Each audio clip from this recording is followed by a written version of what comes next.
Robotic dog. Sonpur नाम के गांव में नरेश नाम का एक लड़का रहता था। वो पूरे गांव में सबसे ज्यादा दुबला पतला और कमजोर था। अपनी कमजोरी को दूर करने के लिए उसने कई सारी दवाइयां भी खाई और काफी कसरत भी किया, लेकिन कोई फायदा नहीं हुआ। दुबला पतला होने के कारण सभी उसका मजाक उड़ाया करते थे और उसे पतलू पतलू कहकर चिढ़ाया भी करते थे।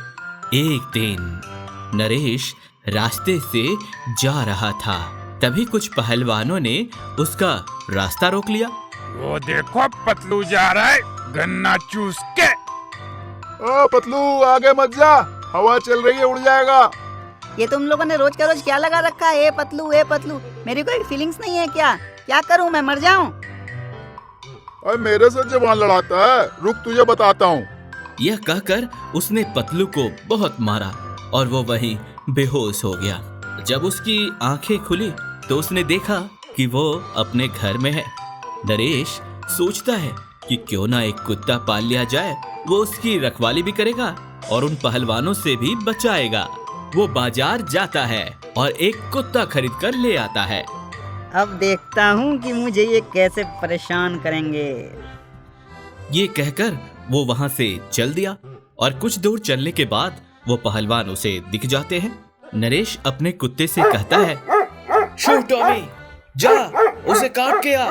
वो दौड़कर उन्हें काटने गया, लेकिन उन लोगों ने उसे खाने के लिए हड्डी दे दी और वो हड्डी देखकर पूंछ हिलाने लगता है।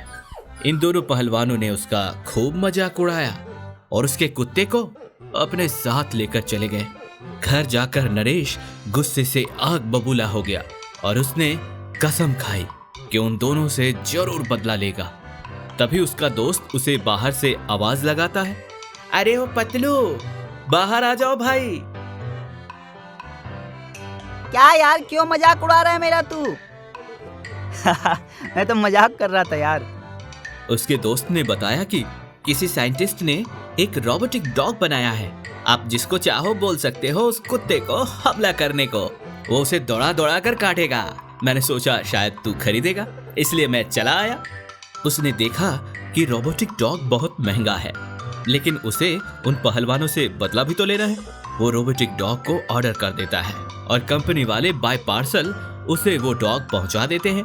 उसने मैनुअल को बड़े अच्छे से पढ़ा और उस रोबोटिक डॉग में एक मेमोरी लगाई।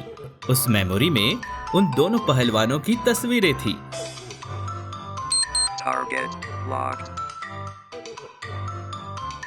वो डॉग तुरंत पहलवानों के पास पहुंच गया और उन्हें बहुत काटा।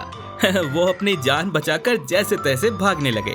अब जब भी वो अपने घर से बाहर निकलते वो रोबोटिक डॉग उसका पीछा करता और उन्हें बहुत काटता। उस रोबोटिक डॉग के बॉडी में पूरा इलेक्ट्रिक था, इसलिए वो उसे छू भी नहीं पाते थे।